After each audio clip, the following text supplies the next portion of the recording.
Hello dear students and friends, welcome to my channel. I am DC Katre, A Star Institute of Mathematics, Goregaon district Gondia. Students, आज मैंने आपके लिए लेकर आया हूँ HSC new syllabus mathematics part 1 chapter number 5 vectors इस series का lecture number 5। तो आखिर तक बने रहिए।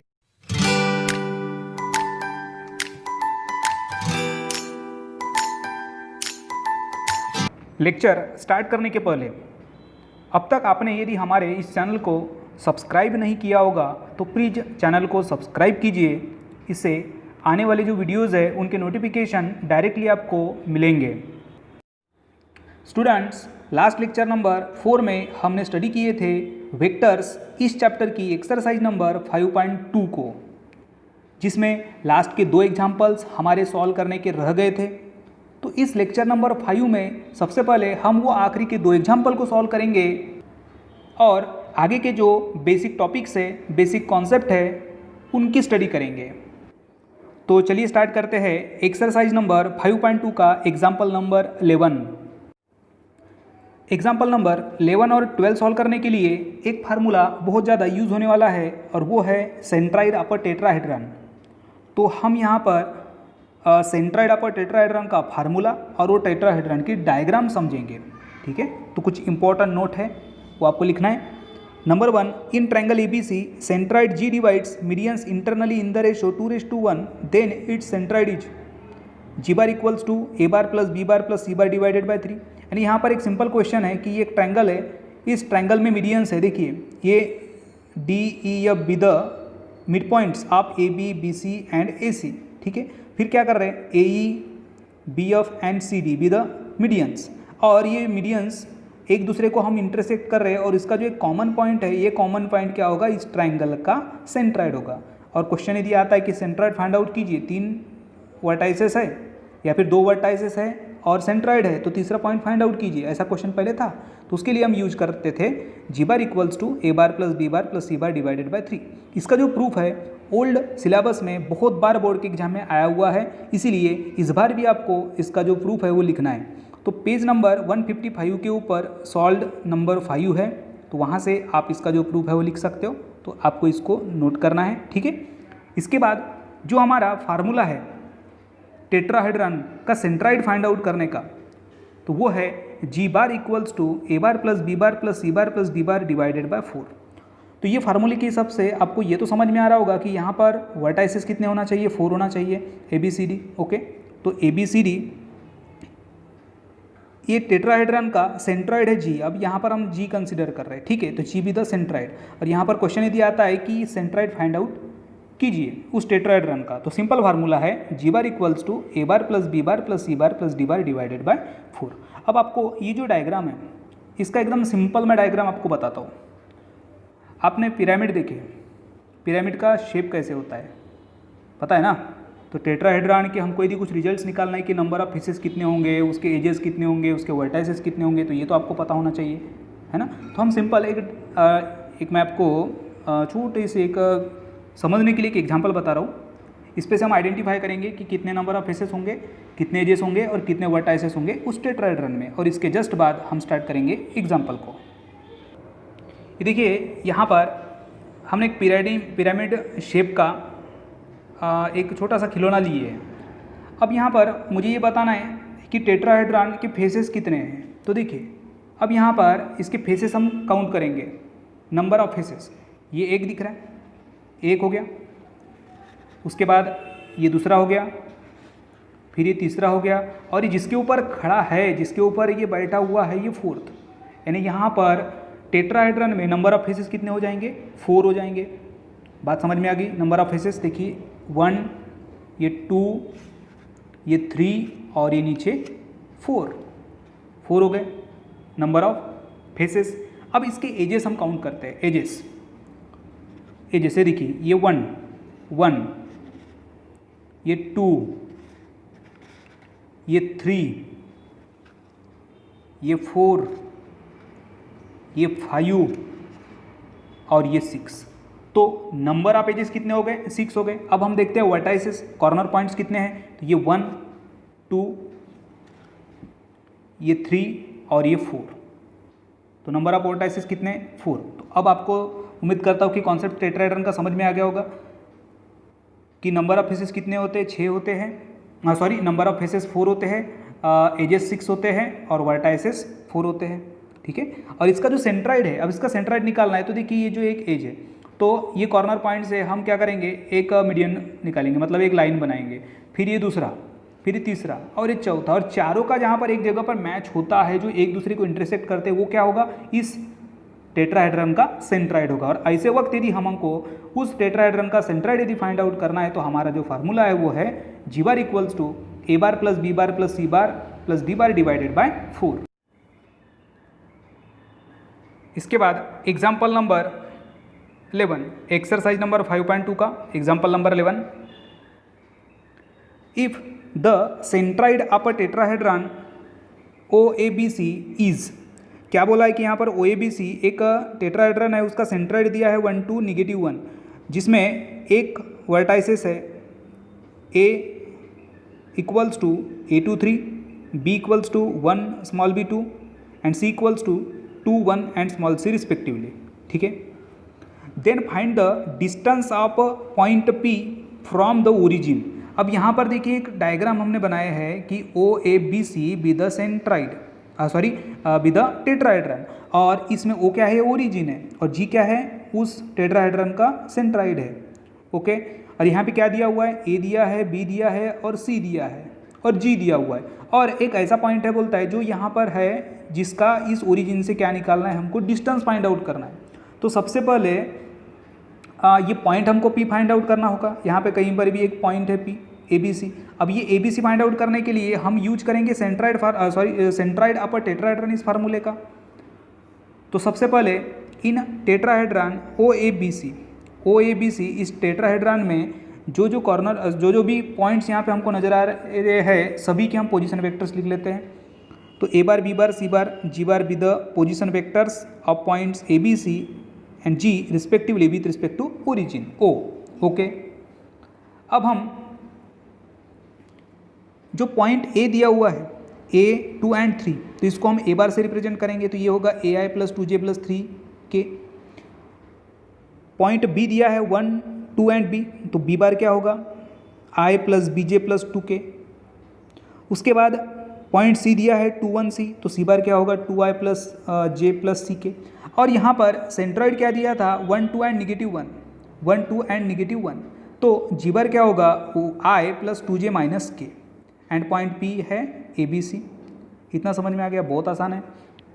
हम यहाँ पे सेंट्राइड अपर टेट्राहेड्रन इस फार्मूले का यूज करेंगे, 3 पॉइंट्स दिए हैं और उसका सेंट्राइड दिया है, तो उसके हम क्या कर रहे हैं, वेक्टर के फॉर्म में उसको रिप्रेजेंट कर रहे हैं उस पॉइंट्स को, ठीक है। और ये डायग्राम बना लिए, डायग्राम बनाने की कोई ज़रूरत नहीं है, बट यहाँ पर फिर भी हम समझने के लिए एक डायग्राम यहाँ पर बना लेते हैं। तो चलिए इसके बाद की जो स्टेप है वह है formula. Bye using the centroid formula of tetrahedron, हमें मालूम है सेंट्राइड जो टेट्राहेड्रन है उसका जो सेंट्राइड है उसका फार्मूला क्या बोलता है, A bar plus B bar plus C bar plus D bar divided by 4, G bar equals to, कब, जब कॉर्नर क्या होंगे उसके A B C और D। बट यहाँ पर ये ऊपर में क्या था, वो था ओरिजिन, और हमें पता है कि ओरिजिन का जो मैग्नीट्यूड है वो क्या होगा, 0 होता है ना। ओरिजिन का मैग्नीट्यूड क्या होगा, 0 होगा, इसीलिए हम यहाँ पर जो ओरिजिन है उसका मैग्नीट्यूड क्या लिखेंगे, 0 लिखेंगे। फिर पॉइंट A का क्या होगा मैग्नीट्यूड, A बार B बार और ये C बार और डिवाइडेड बाय 4, तो 0 से हम जब इनको ऐड करेंगे तो क्या बचेगा, A bar plus B bar plus C bar divided by 4, और ये किसके बराबर है, G बार के बराबर। 4 को लेफ्ट हैंड साइड सेंड कर दो, 4G equals to A bar plus B bar plus C bar. ये कॉन्सेप्ट आपको 0 समझ में आया क्या, कैसे होता है। देखिए यहाँ पर ये 0 क्या है, मतलब इस जगह पर क्या था, ओरिजिन था। देखिए मैं डायग्राम के ऊपर से आपको समझा रहा हूँ। अब ये जैसे यहाँ पर ओरिजिन का मैग्नीट्यूड क्या होगा, 0 होगा, और ये क्या होगा, A बार होगा। OB को हम क्या लिखेंगे, B बार लिखेंगे, OC को क्या लिखेंगे, C बार लिखेंगे, है ना।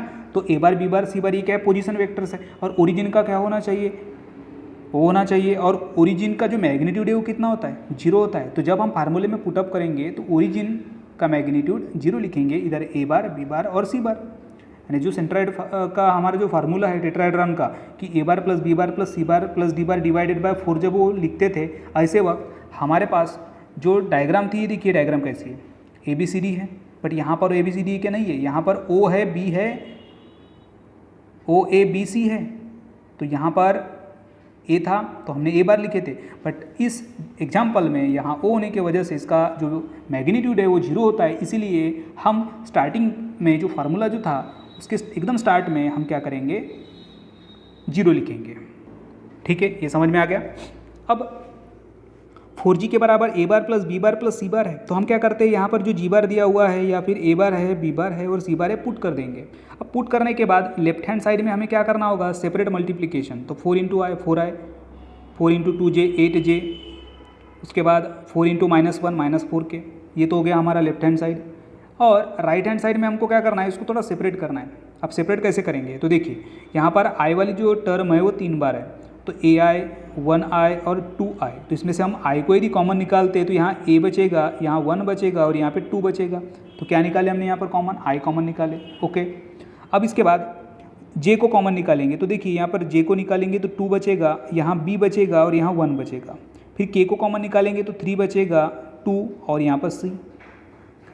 लेफ्ट हैंड साइड आई जे के का फॉर्म, राइट हैंड साइड में भी आई जे का फॉर्म, तो ऐसे सिचुएशन में हम क्या कर देंगे, इक्वेलिटी ऑफ कोएफिशिएंट्स ऑफ आई जे के, मतलब दोनों साइड के आई जे के कोएफिशिएंट को इक्वेट करेंगे, इक्वल दिखा देंगे, तो ठीक है ना। तो ये यहाँ पे क्या था, a plus 3 i, 3 plus b या फिर b plus 3 j and c plus 5 के। और जब हम इक्वेट करते हैं तो i का कोएफिशिएंट देखिए, i का कोएफिशिएंट a प्लस 3 के बराबर क्या है, 4 है, इधर b प्लस 3 के बराबर 8 एंड c प्लस 5 के बराबर -4। और जब हम इसको सॉल्व करते हैं तो बहुत आसान है सॉल्व करना, इसको आपको पता ही है। 3 राइट साइड में जाएगा तो 4 - 3 बराबर 1 होगा, 3 राइट में जाएगा तो 8 - 3 5 होगा, और ये 5 जाएगा राइट में तो -5 होगा, तो -4 -5 -9। तो इस तरह हमने A B C find out की। और हमको क्या फाइंड आउट करना था, एक पॉइंट है P, उसका ओरिजिन से डिस्टेंस फाइंड आउट करना था। तो सबसे पहले हम उस पॉइंट को फाइंड आउट करेंगे जिसको हमने रिप्रेजेंट किससे किया था, ABC से रिप्रेजेंट किया था, और यहाँ पर हमने ABC फाइंड आउट कर चुके हैं। तो पॉइंट क्या बनेगा, 1 5 एंड -9। तो therefore point P ABC equals to 1 5 and -9। और अब हमें फाइंड आउट करना है उस पॉइंट का ओरिजिन से डिस्टेंस। तो यहाँ पर हम यूज करेंगे distance formula, using the distance formula. अब डिस्टेंस फार्मूला हमें पता है जो पॉइंट के बीच में, तो ये जो फर्स्ट है पॉइंट उसको हम x1 y1 और z1 कंसिडर करेंगे, और सेकंड ओरिजिन जो सेकंड पॉइंट है उसको x2 y2 और z2। फार्मूला क्या बोलता है, √x1 - x2 का whole square plus y1 - y2 का whole square plus z1 - z2 का होल स्क्वायर। तो क्या होगा, 1 - 0 whole square plus 5 - 0 whole square plus -9 - 0 whole square. तो 1 - 0 1, 5 - 0 5, -9 - 0 -9, इनका स्क्वायर कर देंगे तो 1 का स्क्वायर 1, 5 का 25, -9 का 81, और जब हम इसको ऐड करेंगे तो वो होगा √107। यहाँ पे हमको लेंथ फाइंड आउट करना है, इसलिए यहाँ पे लिखेंगे यूनिट। तो ये है लेंथ ऑफ OP, मतलब distance of point P from the origin. Question आपको समझ में आ गया, इसका आंसर समझ में आ गया। सबसे पहले हमको कोई भी क्वेश्चन को समझना होगा, और वो क्वेश्चन यदि आपको अच्छे तरीके से समझ में आ गया तो उसको सॉल्व करना क्या है, उसको फाइंड आउट क्या करना है, वो आपको अच्छे तरीके से समझ में आ जाएगा। तो यही एग्जाम्पल को हम हल्का सा एक बार हाईलाइट के फॉर्म में देख लेते हैं। यहाँ पे क्वेश्चन में क्या क्या दिया गया था, तो जो टेट्राहेड्रन है उसका सेंट्राइड दिया था और उसके 3 वर्टाइसेस दिए हुए थे, और हमें फाइंड आउट करना था इसमें एक पॉइंट ऐसा है जिसका ओरिजिन से डिस्टेंस। तो सबसे पहले हमने रिप्रेजेंट किए पोजीशन वेक्टर को, फिर गिवन पॉइंट्स को कन्वर्ट कर दिए वेक्टर में।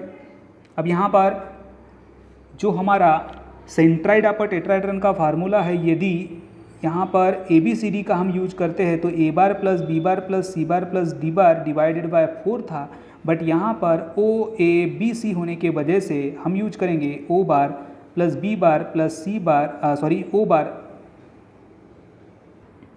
A bar plus B bar plus C bar divided by 4, और ये है G बार के बराबर। अब ओरिजिन का जो मैग्नीट्यूड है 0 होने की वजह से हम यहाँ पर 0 पुट करेंगे, तो ये क्या बचेगा फिर यहाँ पर A bar plus B bar plus C bar divided by 4 को लेफ्ट में भेजेंगे तो 4 into G bar equals to होगा A bar plus B bar plus C bar, और जो हमारे पास में ये जो वेक्टर्स है वो वेक्टर्स को हम यहाँ पे पुट कर देंगे, उसके बाद इक्वेट कर देंगे इस तरह से इक्वेट करने के बाद हमको यहाँ पर ABC मिल रहा है और ये ABC क्या है, पॉइंट P है। और अब हमें नेक्स्ट इसमें distance of a point P from the origin find out करना है। इसमें यूज़ हमने क्या किए, डिस्टेंस फार्मूले का। तो आंसर हमको यहाँ पर मिल रहा है length of OP equals to √107 unit. अब हम देखते हैं एक्सरसाइज नंबर 5.2 का last example number 12। Example number 12 is find the centroid of a tetrahedron with vertices KLMN। KLMN ये एक टेट्राहेड्रन है और उसका हमको फाइंड आउट करना है सेंट्राइड। तो बहुत आसान है, ठीक है ना। ये चारों पॉइंट्स को सबसे पहले वेक्टर में कन्वर्ट करेंगे और फिर उसके बाद इन चारों पॉइंट्स का जो पोजीशन वेक्टर होगा, मतलब जो हम इसको KLMN वेक्टर से रिप्रेजेंट करेंगे, उनको ऐड करना है और डिवाइड में 4 करना है। और यहाँ से जो भी आंसर होगा वो क्या होगा, उस टेट्राहेड्रन KLMN का सेंट्राइड। तो बहुत आसान है। सबसे पहले हम पोजीशन वेक्टर रिप्रेजेंट करेंगे, K बार, L बार, M बार, N बार और सेंट्राइड का G bar be the position vectors of points KLMN G respectively. Okay, तो सबसे पहले K क्या है, 5 -7 0। तो K बार क्या होगा, 5i - 7j + 0k। L बराबर है 153, तो L बार होगा i + 5j + 3k। M दिया है पॉइंट 4 -6 3, तो M बार क्या होगा, 4i - 6j + 3k। Point N है 6 - 4 2, तो N बार होगा 6i - 4j + 2k। और G क्या है, सेंट्राइड है वो टेट्राहेड्रन KLMN का। तो G be the centroid of tetrahedron KLMN then by using the centroid formula. Centroid of tetrahedron का फार्मूला हम यूज करेंगे। तो क्या होगा, G bar equals to K bar + L bar + M bar + N bar divided by 4। बहुत आसान है। अब हम क्या करेंगे, ये ऊपर में जो KLMN है इसको सिंपली यहाँ पे पुट कर देंगे। तो ये K, L, M और N। अब यहाँ पर देखिए I वाली जो टर्म है 4 बार आएंगी, तो I वाली टर्म को हम क्या करेंगे, ऐड कर देंगे। तो 5i + 1 6, 6 + 4 10, 10 + 6 16, मतलब 16i। फिर J देखिए -7j + 5 कितना, -2, -2 + -6 -8, -8 + -4 -12j, तो -12j। 0k + 3 3k, 3 + 3 6, 6 + 2 8k, तो ये होगा 8k। डिनोमिनेटर में 4 है। इसके बाद हम क्या करेंगे, सेपरेट डिवाइड करेंगे।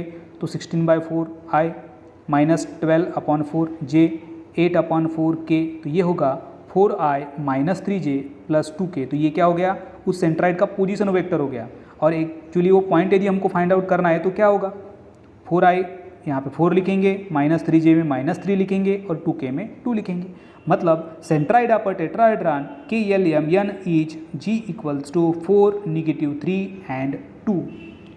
तो ये क्वेश्चन नंबर 12 आपको समझ में आ गया होगा। बहुत ही ज़्यादा आसान एग्जाम्पल था कि सिंपली यहाँ पर हमको क्या करना था, वो सेंट्राइड ऑफ टेट्राहेड्रन का फार्मूला अप्लाई करना था और जो गिवन पॉइंट्स थे उसको वेक्टर के फॉर्म में रिप्रेजेंट करना था। तो इसी के साथ हमारी एक्सरसाइज नंबर 5.2 यहीं पे समाप्त होती है। स्टूडेंट्स, जिस तरह हमने कॉन्सेप्ट को समझ के एक्सरसाइज नंबर 5.1 और 5.2 को सॉल्व किया, उसी तरह आज हम जो कॉन्सेप्ट पढ़ने वाले हैं उसका यूज़ करके 5.3 इस एक्सरसाइज को हम आसानी से सॉल्व कर सकेंगे।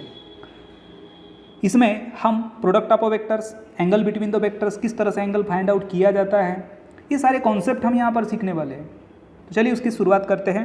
प्रोडक्ट ऑफ वेक्टर से 2 टाइप के प्रोडक्ट होते हैं, हमें पता है, एक तो स्केलर और दूसरा वेक्टर प्रोडक्ट। अब स्केलर प्रोडक्ट को हम डॉट प्रोडक्ट भी कहते हैं और वेक्टर प्रोडक्ट को हम क्रॉस प्रोडक्ट कहते हैं।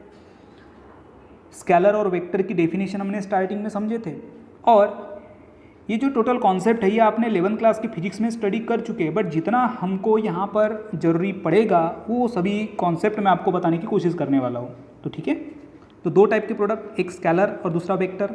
स्केलर को हम डॉट प्रोडक्ट भी कहते हैं और वेक्टर को हम क्रॉस प्रोडक्ट कहते हैं। जब हम स्केलर प्रोडक्ट निकालते हैं तो हमें क्या मिलता है, मैग्नीट्यूड मिलता है, मतलब ओनली कुछ वैल्यू मिलती है। जैसे ए और बी, ये 2 हमने वेक्टर कंसिडर किए, ए बार एंड बी बार, ये 2 वेक्टर है, इसको हमको मल्टीप्लाई करना है, मतलब इसका हमको प्रोडक्ट फाइंड आउट करना है। तो 2 टाइप का प्रोडक्ट मिलेगा, एक तो स्केलर मिलेगा या फिर वेक्टर मिलेगा। स्केलर को हम डॉट से रिप्रेजेंट करते हैं और वेक्टर को हम क्रॉस से रिप्रेजेंट करते हैं।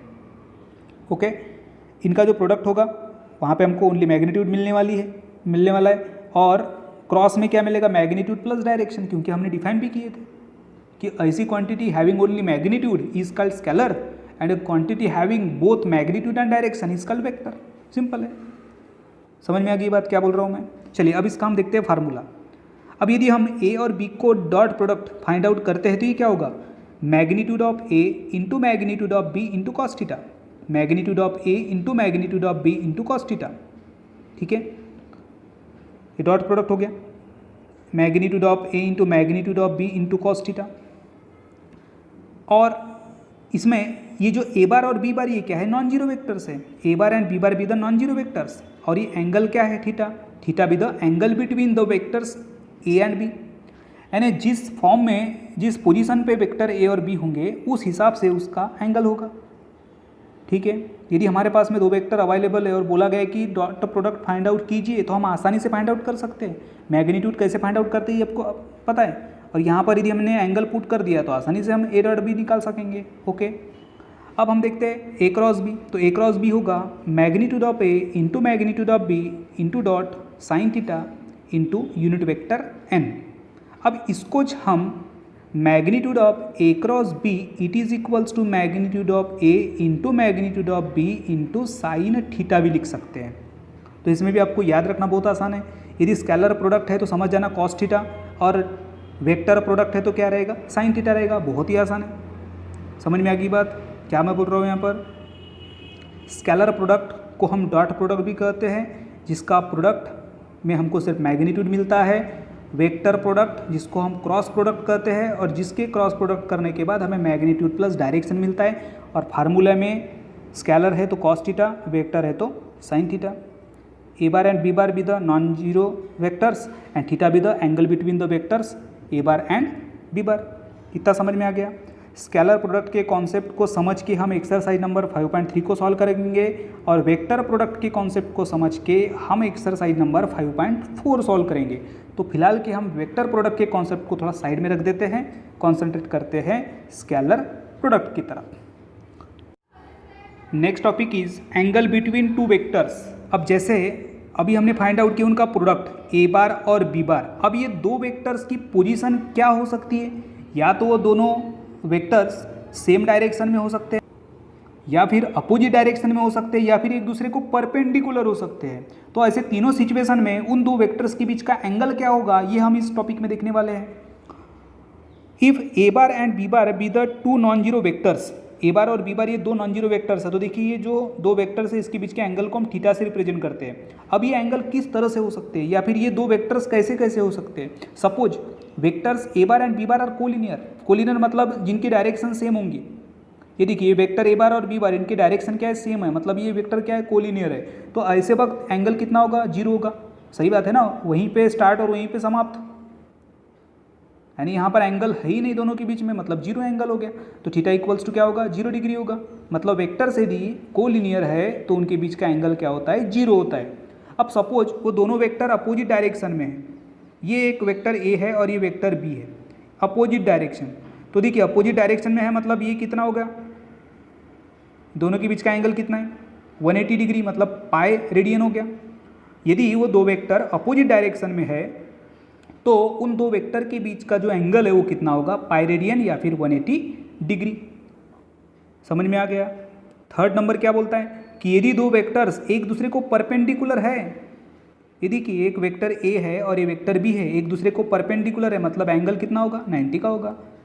तो A bar is perpendicular to B bar, then angle between them is equals to 90 degree और π/2 रेडियन।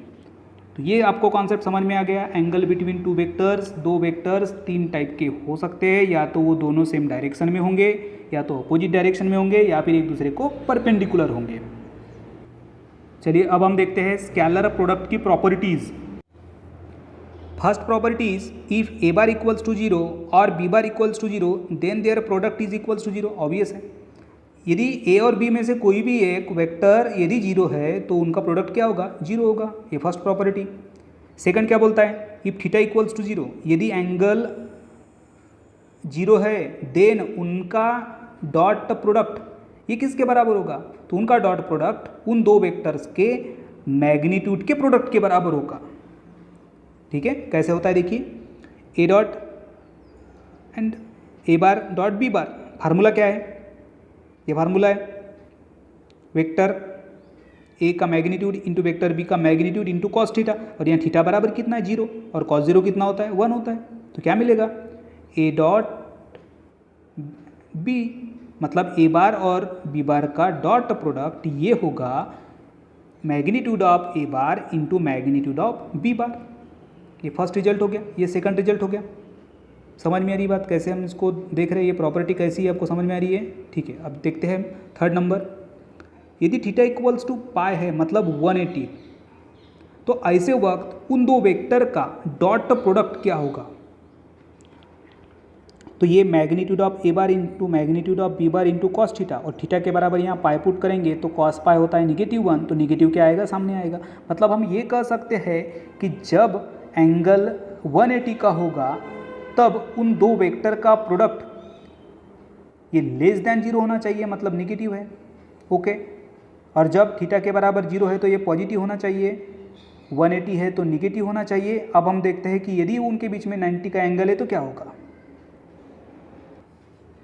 तो ये थर्ड नंबर, थर्ड रिजल्ट के बाद fourth number, if A bar is perpendicular to B bar then A bar into B bar equals to magnitude of A bar into magnitude of B bar into cos theta and here theta equals to π/2 and we know that cos π/2 equals to 0, therefore A bar dot B bar it is equals to क्या होगा 0 होगा। तो ये हो गया हमारा fourth result. इसके बाद नंबर 5 कॉम्पिटिटिव प्रॉपर्टी, ए और बी का डॉट प्रोडक्ट ये बी और ए के डॉट प्रोडक्ट के बराबर होता है। आप सॉल्व करके देखना, कोई भी दो वेक्टर लो, उनका डॉट प्रोडक्ट निकालो, उसका फिर बी बार डॉट ए बार निकालो, दोनों भी सेम रहेगा।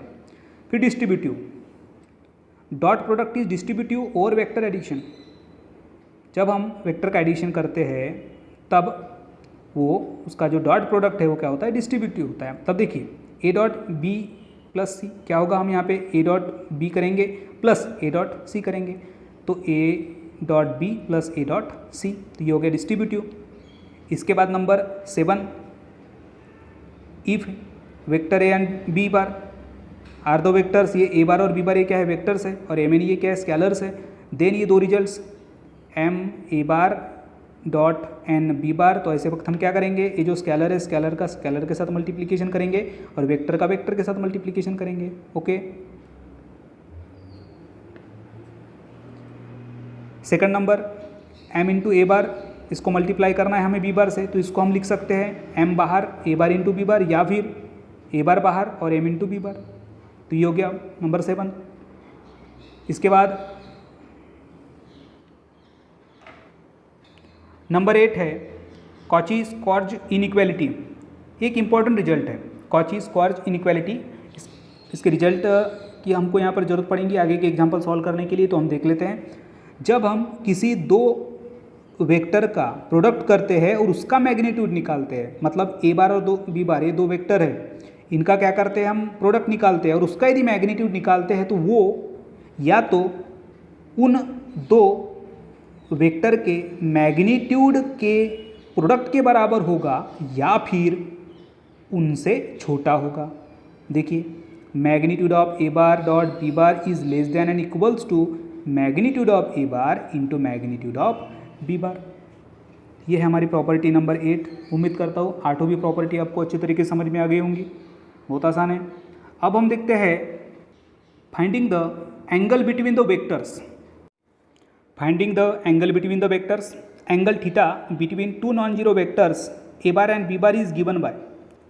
अब हमें ये तो पता है फार्मूला कि A bar dot B bar equals to होता है magnitude of A bar into magnitude of B bar into cos theta, और यहाँ से यदि हमको कॉस थीटा निकालना है तो ये जो मैग्नीट्यूड ऑफ ए बार और मैग्नीट्यूड ऑफ बी बार का जो प्रोडक्ट है वो जाएगा अपोजिट साइड के डिनोमिनेटर में।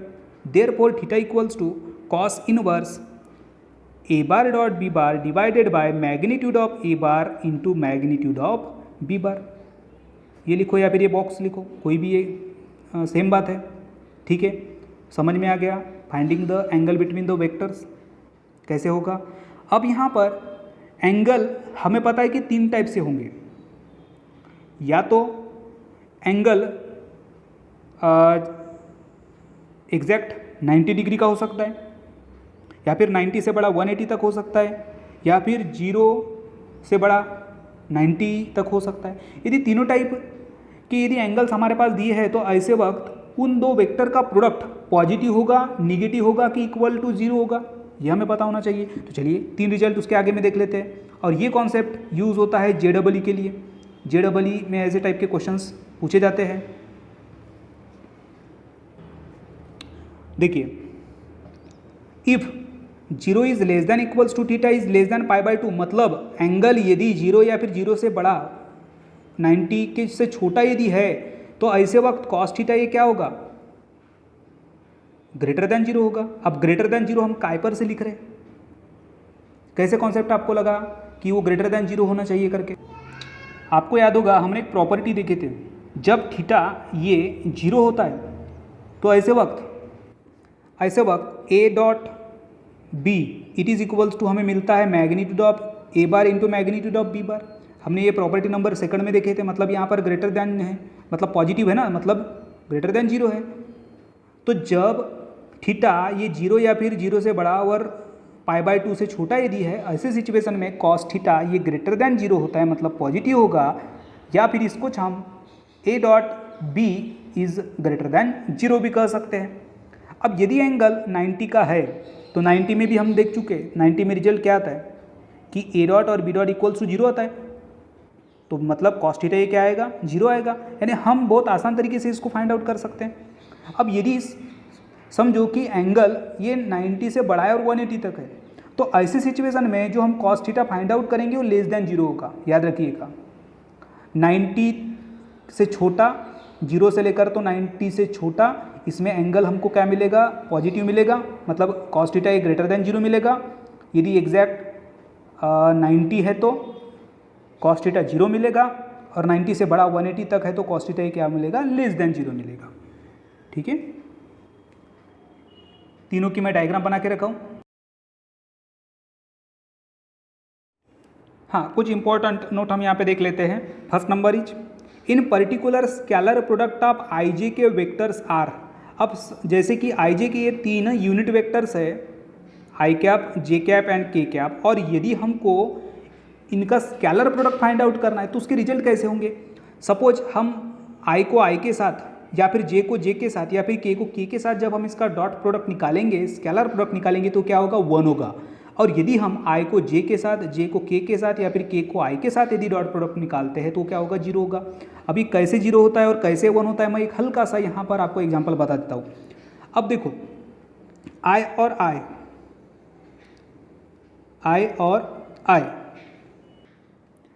ये जैसे XY प्लेन हम बनाते हैं, ये आपको समझने के लिए इस तरह से आपको मैं डायग्राम के थ्रू बता रहा हूँ। ये हो गया यूनिट वेक्टर i, ये हो गया j, और इधर यदि हम निकालेंगे तो ये क्या होगा, k हो जाएगा, है ना।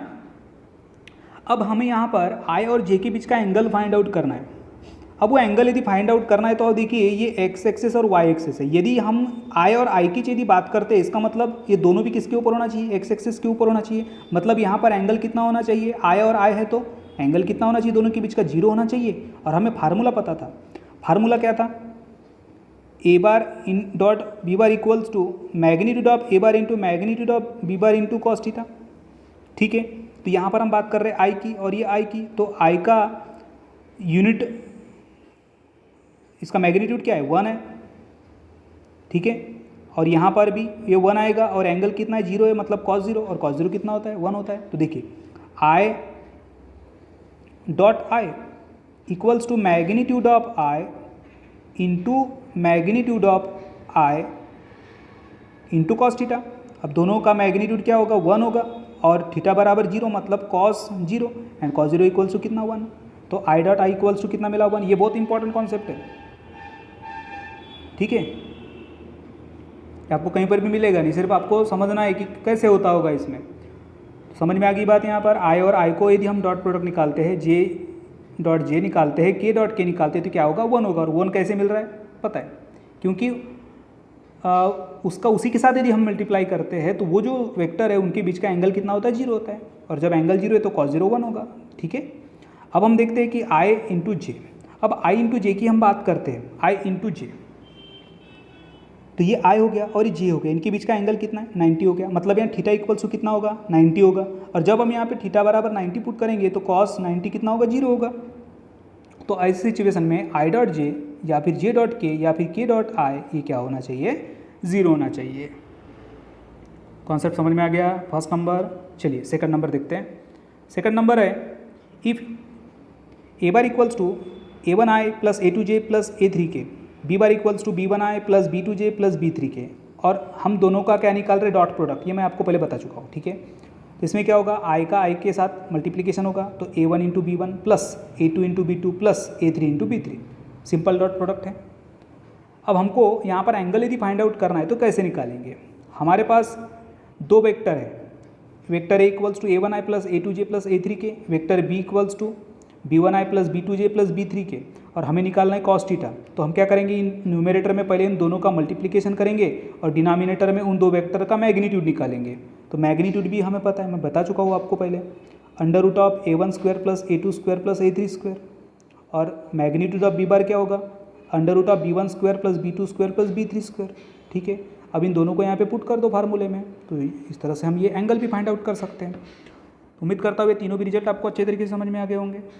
फर्स्ट नंबर में हमने क्या निकाला, पर्टिकुलर स्केलर प्रोडक्ट ऑफ आई जे के, आई और आई का मल्टीप्लिकेशन जे और जे के साथ, के का के साथ क्या होगा 1 होगा, और यदि हम उसका क्रॉस करते हैं मतलब दूसरा आई को जे के साथ, जे को के साथ और के का आई के साथ यदि डॉट प्रोडक्ट निकालते हैं तो क्या होगा 0 होगा, ठीक है। Next topic is projections.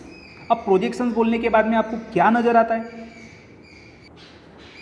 Projections means परछाई, जिसे हम शैडो भी कह सकते हैं। अब यहाँ पर हम बात कर रहे हैं दो वेक्टर्स की, मतलब एक वेक्टर दूसरे वेक्टर पर उसका प्रोजेक्शन क्या होता होगा, उसका मतलब क्या होता होगा, मतलब एक वेक्टर है उस वेक्टर की परछाई दूसरे वेक्टर पे कैसी होती होंगी, तो ये हम यहाँ पर पढ़ेंगे प्रोजेक्शन में।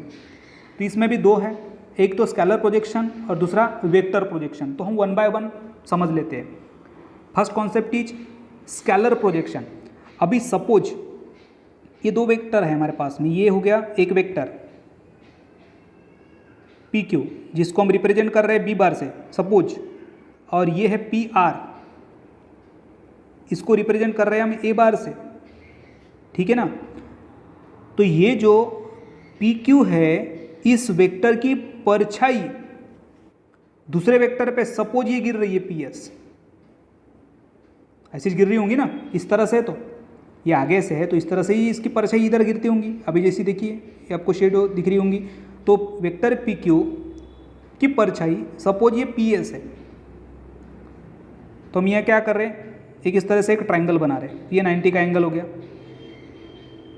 ठीक है, और ये थीटा समझ लो, इन दोनों के बीच का P Q and P R के बीच का एंगल कितना हो गया, थीटा हो गया। तो in triangle P S Q cos theta क्या होगा, हम यहाँ पर फार्मूले में डॉट प्रोडक्ट जब निकालते हैं तो कॉस थीटा यूज होता है, तो कॉस थीटा यानी क्या होगा एडजेसेंट अपॉन हाइपोटेन्यूज होगा, तो एडजेसेंट क्या है P S, magnitude of P S, और हाइपोटेन्यूज क्या है magnitude of P Q, okay. तो मैग्नीट्यूड ऑफ पी एस और पी क्यू क्या था, बी बार था, है ना, पुट कर दी, तो यहाँ से पी एस क्या होगा magnitude of B bar into cos theta. अब मैग्नीट्यूड मतलब उसकी लेंथ है ना, इसलिए हम मैग्नीट्यूड लिख रहे हैं, ओके। तो magnitude of P S equals to क्या मिला, magnitude of B bar into cos theta. अब हमें क्या निकालना है, scalar projection of B on A, किसके ऊपर, ए के ऊपर, किसके ऊपर, ए के ऊपर, ठीक है। तो ये क्या मिला मैग्नीट्यूड ऑफ पी एस, और मैग्नीट्यूड ऑफ पी एस क्या मिल रहा है हमको यहाँ पर देखिए magnitude of B bar into cos theta, magnitude of B bar into cos theta. बात आ रही समझ में, scalar projection of B bar on A, ठीक है ना। अब हम क्या कर रहे हैं यहाँ पर, ये B bar magnitude of B bar into cos theta को एज इट इज रख रहे हैं और मैग्नीट्यूड ऑफ ए बार से एडजस्ट कर रहे हैं, इसको मैनेज कर रहे हैं। तो मैग्नीट्यूड ऑफ ए बार को मल्टीप्लाई किए हमने न्यूमरेटर एंड डिनोमिनेटर में, इसको यदि हमने कैंसिल किए तो पुराना मिलता है, बट ये लगाने के बाद हमको कुछ नया रिजल्ट मिलता है। तो वो कौन सा रिजल्ट है, तो देखिए magnitude of A bar into magnitude of B bar into cos theta, ये किसके बराबर है, ए बार डॉट बी बार के बराबर है, बाय यूजिंग द फार्मूला, हमें पता है बाय यूजिंग द फार्मूला होता है ना ये। और डिनोमिनेटर में क्या मिलेगा मैग्नीट्यूड ऑफ ए बार, यानी हम ये कह सकते हैं कि scalar projection of B bar on A bar क्या होगा, A bar dot B bar upon magnitude of A bar on A, तो डिनोमिनेटर में magnitude of A, on A तो डिनोमिनेटर में मैग्नीट्यूड ऑफ ए, और ऑन बी यदि रहता तो डिनोमिनेटर में मैग्नीट्यूड ऑफ बी रहता। तो similarly scalar projection of A bar on B bar क्या होगा, ए डॉट बी, ये तो न्यूमरेटर एज इट इज, और डिनोमिनेटर में आएगा magnitude of B bar. On B है तो डिनोमिनेटर में मैग्नीट्यूड बी, और ऑन ए है तो डिनोमिनेटर में मैग्नीट्यूड ऑफ ए। ये कॉन्सेप्ट आपको समझ में आ गया कि वेक्टर पी क्यू है, इसकी परछाई पी आर के ऊपर क्या आती है, पी एस आती है। ठीक है, तो ये हो गया हमारा कॉन्सेप्ट स्केलर प्रोजेक्शन। और वेक्टर प्रोजेक्शन देखिए, तो vector projection of B bar on A bar, तो हम यहाँ पे क्या लगाते हैं, वेक्टर है तो ये कैप लगा देते हैं, ए कैप लगा देते हैं, मतलब यूनिट वेक्टर है, और हमें पता है कि unit vector A equals to vector A upon its magnitude होता है। ये कॉन्सेप्ट हमको पता है, हम सीख चुके हैं पहले। तो vector projection of B bar on A bar, scalar projection क्या था, A dot B divided by magnitude of A, but यहाँ पर वेक्टर में हम क्या लगाएंगे, यूनिट वेक्टर ए लगा देंगे। तो यूनिट वेक्टर ए मतलब ए अपॉन मैग्नीट्यूड ऑफ ए बार, फिर मल्टीप्लाई कर दो, ए और बी को एक ब्रैकेट में ले लो, ये इधर बाहर आ जाएगा, और डिनोमिनेटर में magnitude of A bar into magnitude of A bar equals to magnitude of A का whole square. Okay, therefore vector projection of B bar on A को क्या लिखेंगे, डिनोमिनेटर में मैग्नीट्यूड ऑफ ए बार और numerator में यहाँ ए। On A है तो यहाँ ए और डिनोमिनेटर में मैग्नीट्यूड ऑफ ए बार, और ऑन यदि बी रहता तो यहाँ पर बी बार और डिनोमिनेटर में मैग्नीट्यूड ऑफ बी का होल स्क्वायर। ओके, कॉन्सेप्ट समझा, vector projection and scalar projection. तो चलिए अब हम देखते हैं next topic. Next most important topic is 3 dimensional geometry, जिसके अंदर हम direction angles, direction cosines, direction ratios और relation between direction cosine and direction ratio ये टॉपिक पढ़ने वाले हैं। 3 डायमेंशनल ज्योमेट्री नाम का चैप्टर हमारे ओल्ड सिलेबस में था, बट अभी न्यू सिलेबस में क्या किया है, वो चैप्टर अलग से न देते हुए उसका कॉन्सेप्ट ये वाले वेक्टर्स में मर्ज किया है। यानी देखिए हमको यहाँ पर 3 डायमेंशनल ज्योमेट्री पढ़ना ही पड़ेगा, बट थोड़ा कम है, वो कॉन्सेप्ट को मर्ज किया गया है अभी के नए सिलेबस में। तो चलिए स्टार्ट हम करते हैं 3 डायमेंशनल ज्योमेट्री। अब 3 डायमेंशनल ज्योमेट्री आपको पता है कि जहाँ पर एक्स वाई जेड 3 एक्सेस होते हैं, और तीनों भी जो एक्सेस है वो एक दूसरे को क्या होते हैं, म्यूचुअली परपेंडिकुलर होते हैं। ये मैं आपको पहले बता चुका हूँ, ना पड़ता है, मतलब ये एक्स हो गया, ये वाई और ये जेड, तो तीनों भी एक्सेस क्या है, एक दूसरे को म्यूचुअली परपेंडिकुलर है। तो ये हो गया हमारा 3 डायमेंशनल।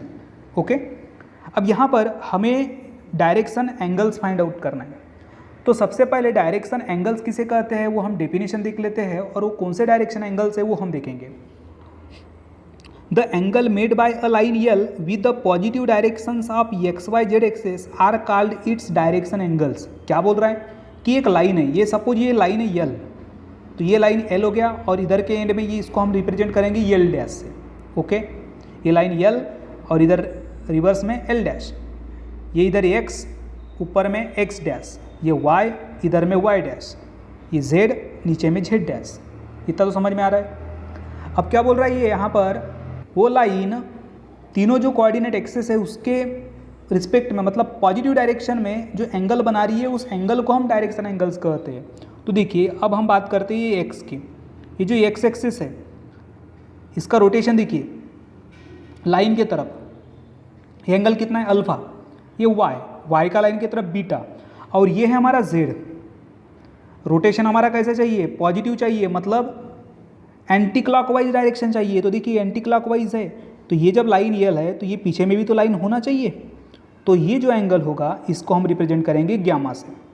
बात आ रही समझ में क्या बोल रहा हूँ मैं, ये एक्स है लाइन यल अल्फा, ये वाई बीटा, और ये जेड गामा। तो ये जो अल्फा बीटा गामा है, इन 3 एंगल्स को हम कहते हैं डायरेक्शन एंगल्स। बात आ गई समझ में। ये एक लाइन है, लाइन में ये एक्स वाई जेड एक्सेस और एंगल ऐसा हमको मिल रहा है ये इस लाइन का with the positive directions of x Y Z axes are called its direction angles.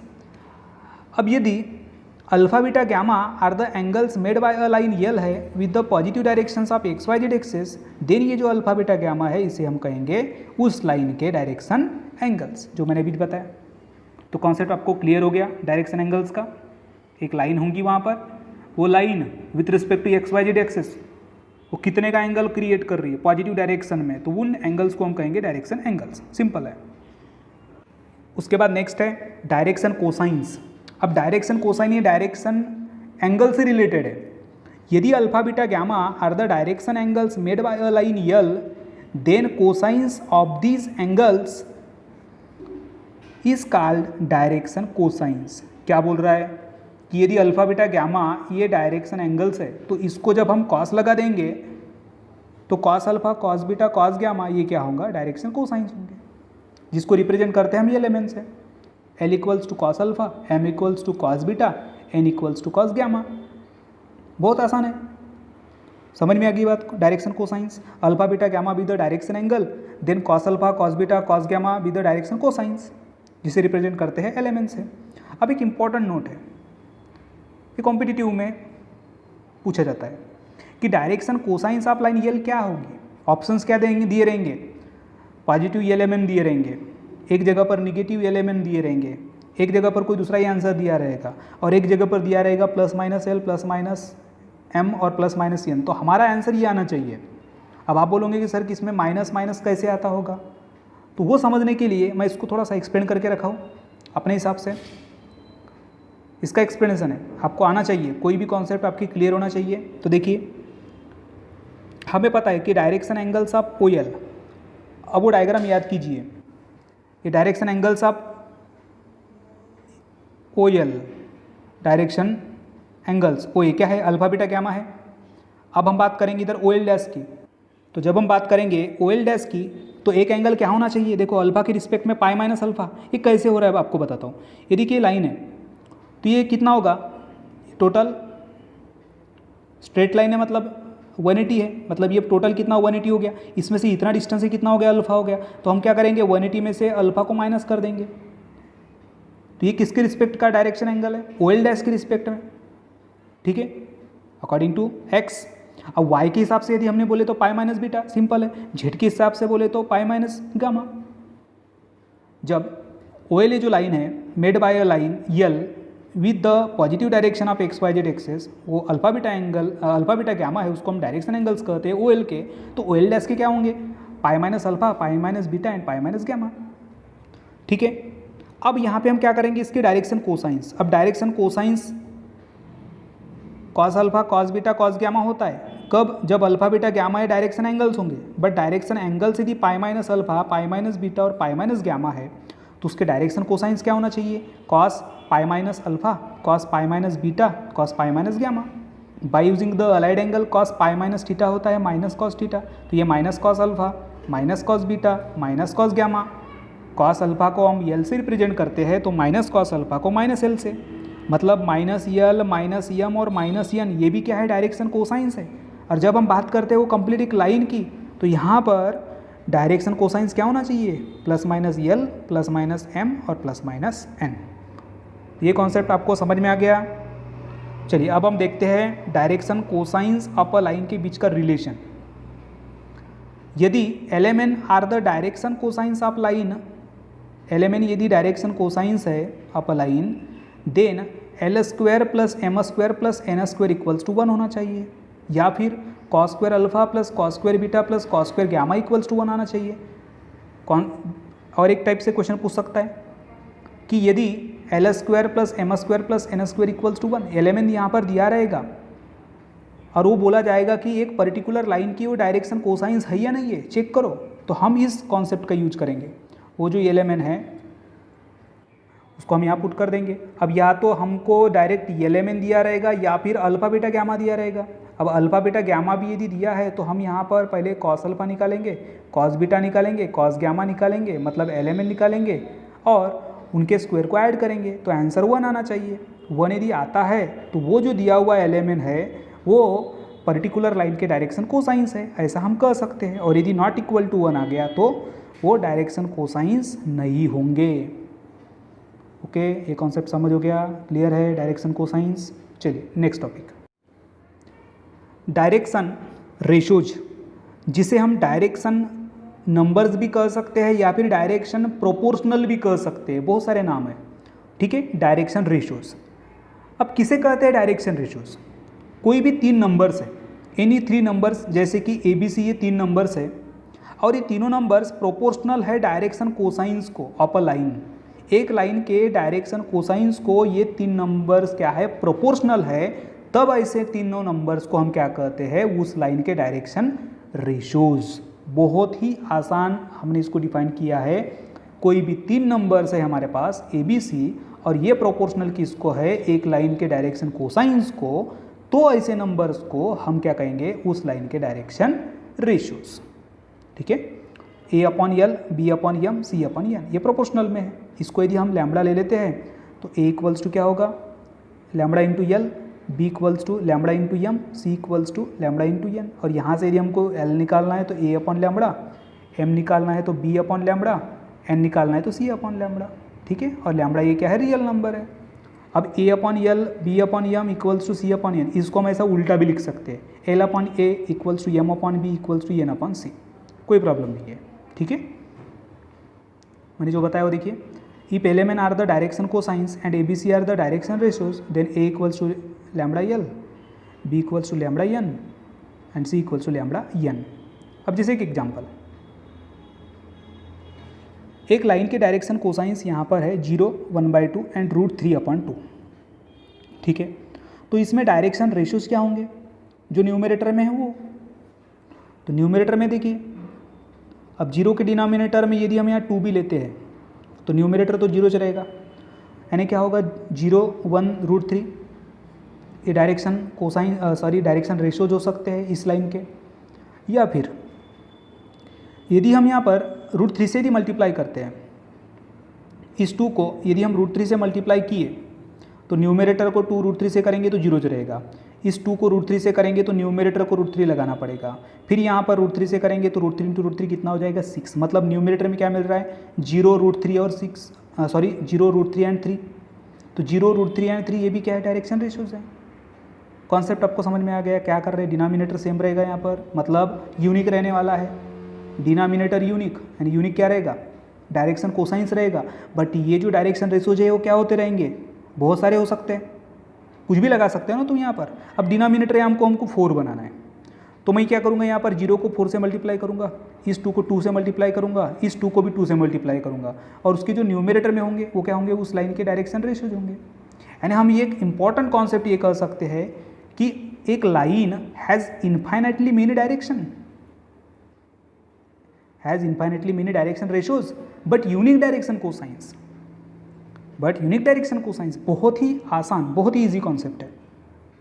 अभी मैंने जो आपको बताया, देखिए इसको मैं थोड़ा सा सॉल्व करके भी दिया हूँ आपको समझने के लिए आसानी होगी। और अभी जैसे हमने डिनोमिनेटर को 2 रख दिया, कॉमन 2 है तो न्यूमरेटर उस हिसाब से चेंज होगा, तो डिनोमिनेटर तो यूनिक है ना, बट न्यूमरेटर क्या हो रहा है, चेंज हो रहा है, न्यूमरेटर डिफरेंट है। अब दूसरे इसमें यदि हम 2 √3 से मल्टीप्लाई किए तो यहाँ पर 2 √3, 2 √3, 2 √3 डिनोमिनेटर यूनिक है बट न्यूमरेटर चेंज है। इसका मतलब a line has infinitely many direction ratios but unique direction cosines. तो ये एक बहुत इंपॉर्टेंट कॉन्सेप्ट अभी हमने सीखा है कि एक लाइन है जिसमें डायरेक्शन जो रेशियोज है वो इन्फाइनाइट हो सकते हैं बट उसकी डायरेक्शन कोसाइंस क्या होंगी, यूनिक होंगे।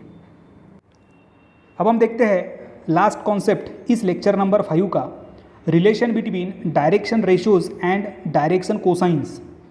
अब डायरेक्शन कोसाइंस को हम DCS भी लिख सकते हैं शॉर्टकट में, ठीक है, direction cosines DCS, IMDC cut रहे। Let ABC are the direction ratios of a line, ABC को हमने क्या कहा, डायरेक्शन रेशियोज लाइन का, और एलिमेंट ये क्या है, डायरेक्शन कोसाइंस है। और हमें पता है कि डायरेक्शन रेशियो की जो डेफिनेशन है वो क्या कहती है, उनके बीच का उसके बीच का प्रोपोर्शनल होंगे, एक दूसरे को प्रोपोर्शनल होंगे।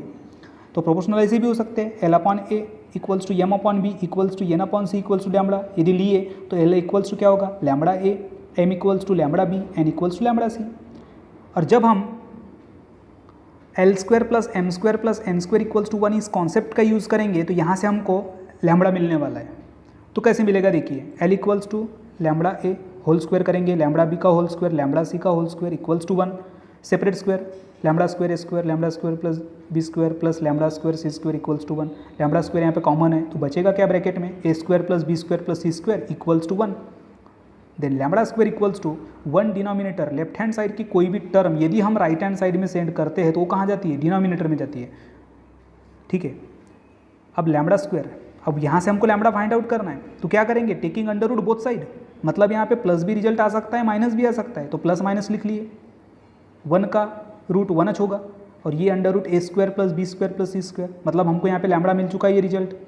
अब हम ये क्या करेंगे, पुट करेंगे एलिमेंट में, तो L बराबर क्या था, लैम्बडा इंटू ए था, तो यहाँ लैम्बडा पुट कर दो ए के मल्टीप्लिकेशन में, m के लिए b मल्टीप्लाई कर दो लैम्बडा के साथ, n निकालने के लिए c मल्टीप्लाई कर दो लैम्बडा के साथ में, तो देखिए L equals to lambda into A, 1 upon under root ये हो गया लैम्बडा, इसको a से मल्टीप्लाई करेंगे तो ये L मिल गया, m equals to b upon under root, n equals to c upon under root.